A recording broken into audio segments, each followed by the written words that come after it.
Hello everyone, welcome back to Prisha Civil Services. Here we are back with a little more enthusiasm, little more zeal and a little more self-confidence. My name is Anushri and मैंने इस साल SSC CGL 2025 clear करके ASO in Armed Force Headquarters की post ली है.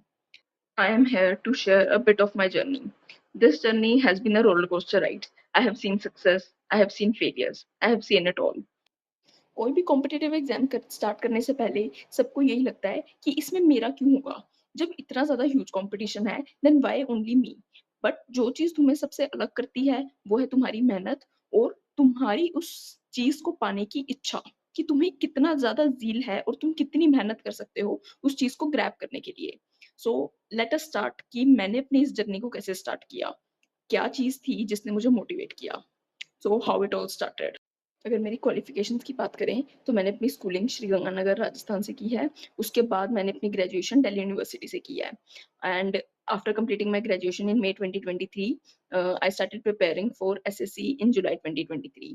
और उसके बाद से इट हैज बीन कंसिस्टेंट मतलब कि जैसे ही मुझे एसएससी के बारे में पता चला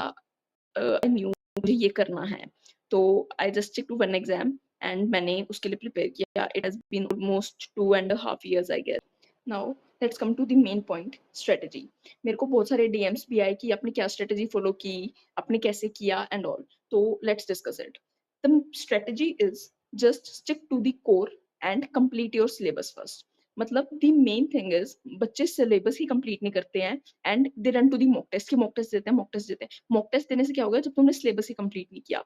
तो सबसे पहले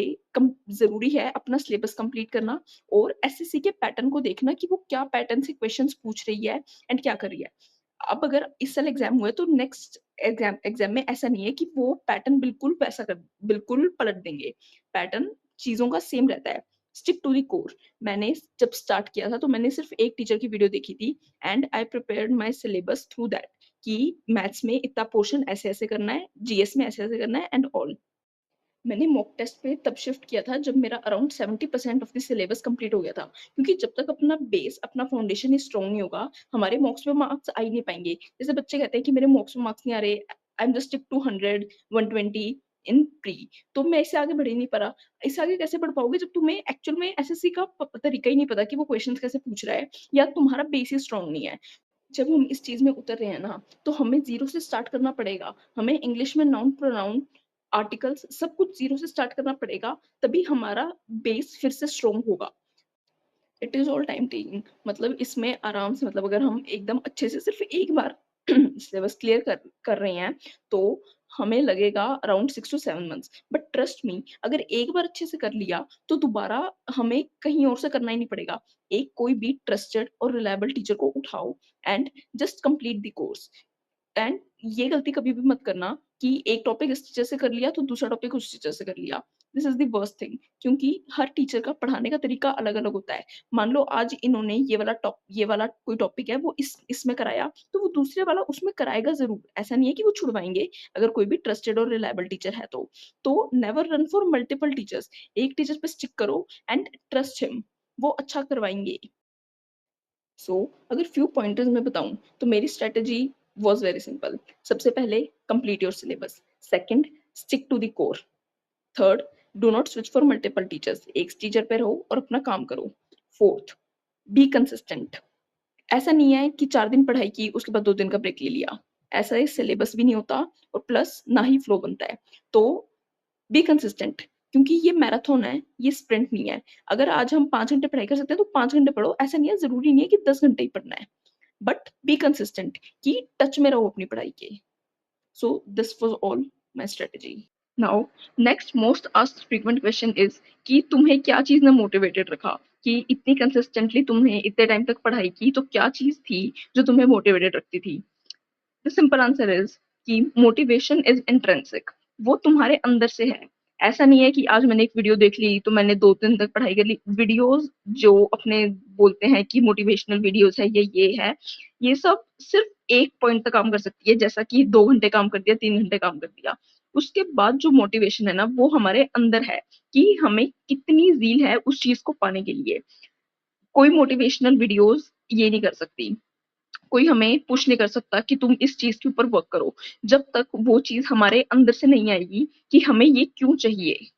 माई मोटिवेशन वॉज जस्ट सिंपल कि मुझे खुद को प्रूव करना है। अगर मैंने मेहनत की है और मेरे को अगर कोई चीज चाहिए तो मैं उसके लिए अपना कितना बेस्ट एफर्ट दे सकती हूँ। This was the thing which pushed me always and which kept me consistent. Now, the next most asked important question is how many hours did you study? See, it does not matter how much hours do you study. तुम 12 घंटे पढ़ लो, 13 घंटे पढ़ लो, अगर तुम productive ही नहीं हो तो it does not matter. The thing is that you should complete your targets. I was a target person. मैंने आज का अपना target बनाया. Like I used to keep a diary कि आज की डेट लिखी and I use to note कि आज मेरे को ये टारगेट्स कंप्लीट करने हैं. That should be achievable. ऐसा नहीं है, ऐसा है कि अगर आज हम 5 टारगेट्स कंप्लीट कर सकते हैं, तो 6 लिख दो ताकि हम अपनी लिमिट्स को पुश करें और थोड़ा-सा कंफर्ट ज़ोन से बाहर आएँ. बट ऐसा नहीं है कि हम 5 टारगेट्स कंप्लीट कर सकते हैं और हम 10 लिख रहे हैं कि 50% ही अचीव कर पा रहे हैं. ऐसा नहीं है. डेली का 80 टू 90% टारगेट्स अचीव होने चाहिए. फिर वो चाहे हम 6 घंटे में करें, चाहे 7 घंटे में करें, चाहे 8 घंटे में करें, चाहे 10 घंटे में करें. इनिशियली हमें टाइम ज़्यादा देना पड़ेगा क्योंकि हमें सिलेबस कंप्लीट करना है एक बार में. जब first round of syllabus complete करते हैं, इट टेक्स टाइम. तो थोड़ा-सा अपने स्टडी आवर्स को पुश करना पड़ता है क्योंकि जब हम फर्स्ट टाइम किसी चीज़ से निकल रहे हैं, तो उस चीज़ को ग्रैस्प करने में ही हमें थोड़ा-सा टाइम जाएगा. तो इनिशियली थोड़ा-सा टाइम लगेगा, बट जब हम सेकंड राउंड पे जाएँगे, थर्ड राउंड पे जाएँगे, उसके बाद हमारे पास मॉक्स होंगे देने के लिए, उनको एनालाइज़ करने में ही टाइम निकल जाता है. तो ये चीज़ स्टडी आवर्स में काउंट नहीं होती है. तो स्टडी आवर्स आर लाइक कि जब हम खुद सेल्फ स्टडी कर रहे हैं या जब हम प्रोडक्टिव हैं, बिल्कुल अपना बेस्ट दे पा रहे हैं किसी चीज़ में इफेक्टिवली एंड एफिशिएंटली, वो होते हैं स्टडी आवर्स. तो वो चीज़ हम कभी नोट नहीं कर सकते हैं कि हमने 12 घंटे पढ़ाई की, हमने 11 घंटे पढ़ाई की. नहीं, ठीक है कि we should keep a check कि हाँ, ऐसा तो नहीं है कि कहीं हम बिल्कुल ही वैसा लेज़ी हो गए हैं कि 4 टारगेट्स बनाए, 2-3 घंटे में कंप्लीट हो गए और चलो आज की तो पढ़ाई हो गई, ऐसा नहीं है. क्योंकि अगर हमें 1 साल में या फर्स्ट अटेम्प्ट में या सेकंड अटेम्प्ट में अपने क्लियर करना होता है, तो हमें टाइम ज़्यादा देना पड़ता है. हमें टारगेट्स भी बड़े रखने पड़ते हैं क्योंकि गोल्स बड़े हैं, तो टारगेट्स भी बड़े होने चाहिए ना.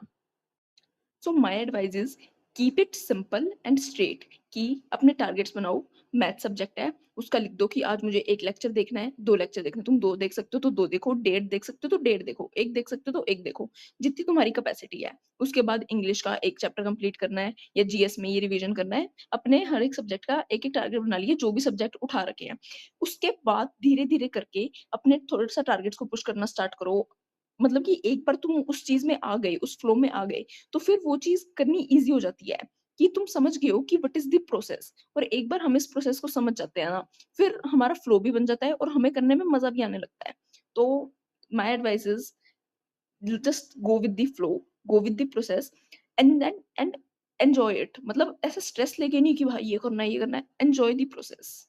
So this was all about my journey. So let's now sum up this video and I'll be soon coming back with the subject wise strategy. अगर आपको कोई भी queries है तो आप YouTube के कमेंट में भी पूछ सकते हैं. I'll be attaching Telegram link तो आप उसको भी ज्वाइन कर सकते हैं. Also मैं अपने कुछ वेज जिस तरीके से मैंने कुछ जीएस याद किया या कुछ मैथ्स के फॉर्मूलाज और short tricks I be making videos, तो आप उसका भी हेल्प ले सकते हैं. और आपको कोई स्पेसिफिक कंटेंट जिस चीज़ के लिए किस चीज़ के लिए हेल्प चाहिए तो आप वो भी लिख सकते हैं. Will be soon providing the video.